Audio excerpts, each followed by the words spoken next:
How to build a mind so strong it terrifies people. Have you ever noticed how silence unsettles people? Not the awkward kind, but the calm, unshakable silence of someone who isn't trying to prove anything.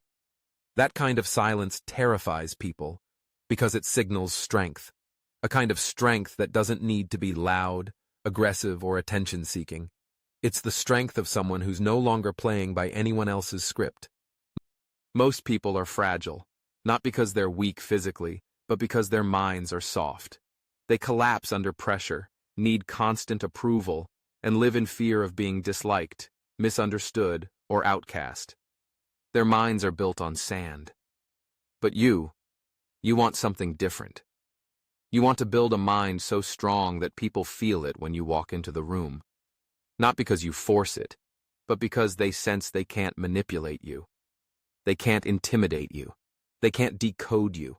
And that alone is enough to unsettle them. This kind of mind isn't built through motivation or self-help affirmations.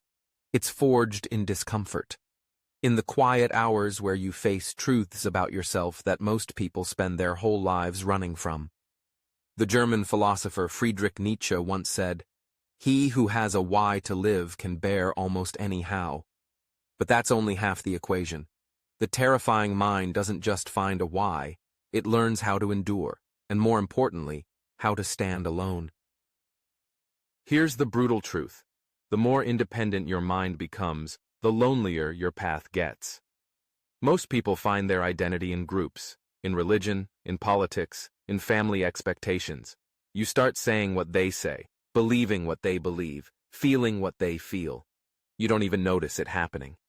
But the moment you pull away, the moment you start thinking for yourself without asking for permission, people get scared. Because if you can break away, it means their way isn't the only way.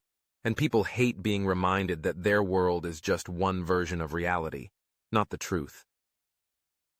Nietzsche called this the herd instinct, the natural pull to conform, to obey, to belong. But a terrifying mind doesn't belong. It creates its own path and accepts the cost. It's not rebellious for the sake of it. It's self-governing. And that kind of autonomy feels threatening to those who've never questioned the rules. So how do you build a mind like that? You start by learning how to suffer, not to seek suffering, but to use it, to let pain sharpen you instead of soften you. Weak minds run from discomfort. Strong minds absorb it and grow. When something hurts, don't ask, "Why me?" Ask, "What is this trying to teach me?" That shift alone will change everything, because the more pain you can sit with without running, the less power the world has over you. Look around. Most people are terrified of boredom. They can't sit in silence for more than a minute without reaching for their phone. They drown themselves in noise, entertainment, gossip, anything to avoid meeting their own thoughts. But a terrifying mind doesn't run from silence. It lives there. Because that's where clarity is born. That's where all the fake layers fall away and you start seeing things as they are, not as you wish they were. Nietzsche spoke often about becoming who you are, but that's not some feel-good slogan. It's a warning. Because to become who you really are, you have to kill who you were told to be. And that's painful. You'll lose people. You'll be misunderstood. You'll have to walk away from things that once felt essential to your identity. But if you can survive that fire, you'll come out forged, not shaped. The terrifying mind is dangerous because it doesn't need validation. It doesn't need applause. It doesn't even need to be understood. That kind of freedom makes people uncomfortable. It exposes the ways they still seek approval, still need permission to be themselves, and that's why they'll either admire you or resent you. Often both. But either way, they can't ignore you. People won't say it out loud, but they can feel when they're in the presence of someone who's been through things. Someone who's burned in silence, rebuilt themselves brick by brick, and emerged unrecognizable. That energy is unmistakable. It makes people lower their voice. It makes manipulators back off. It makes liars rethink their script. Because they can sense you're not someone they can play with. A terrifying mind doesn't need to dominate others. It just refuses to be dominated. That alone is revolutionary in a world obsessed with control. Your strength isn't in how many people you can overpower. It's in how little control others have over you. They say something rude, you stay calm. They try to embarrass you, you don't flinch. They leave you out, you don't chase. That restraint, that's real power, and most people will never taste it. You don't need to scream to be heard. You don't need to react to be powerful. You don't need to convince anyone to be respected. The most terrifying people are often the quietest in the room, not because they're weak, but because they've already won battles you can't see. Battles with their own ego, with their own shame, with their own past. Nietzsche believed that greatness requires isolation, that to rise above the herd, you must be willing to be misunderstood, even hated.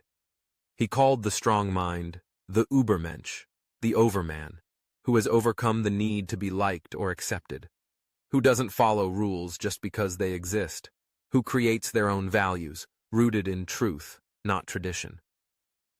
Building that kind of mind means you stop lying to yourself. No more pretending, no more performing, no more saying yes when you mean no, no more shrinking to make others comfortable.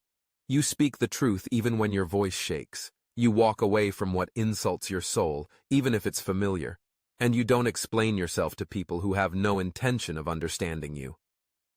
Your power isn't in how many books you've read or how many quotes you can recite. It's in how honest you're willing to be with yourself. Can you admit when you're insecure? When you're still seeking approval? When you're afraid of being alone? Because that's where the shift begins. Not by pretending to be strong, but by confronting the parts of you that are still afraid, and then choosing to grow anyway. The terrifying mind isn't fearless. It just doesn't let fear make its decisions. That's the difference. You'll still feel fear, doubt, shame, but you'll act anyway. You'll keep your posture when people try to provoke you. You'll keep your focus when life gets chaotic. You'll stay rooted when everyone else is shaken, and people will notice, even if they don't say it. A strong mind doesn't mean being cold or cruel. It means having boundaries, knowing what you'll tolerate and what you won't, knowing who you are and not needing others to approve it. The strongest people don't hate others. They just stop betraying themselves to keep the peace. And yes, it will cost you. It always does. You'll lose fake friendships.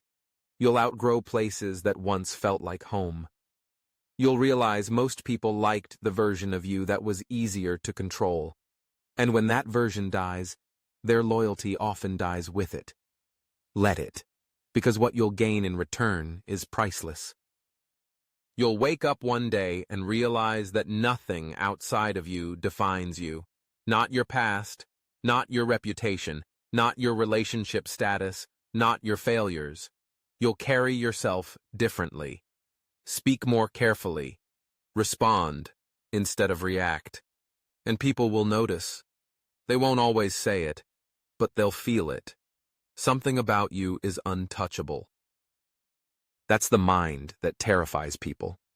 Not because it seeks power, but because it can't be controlled.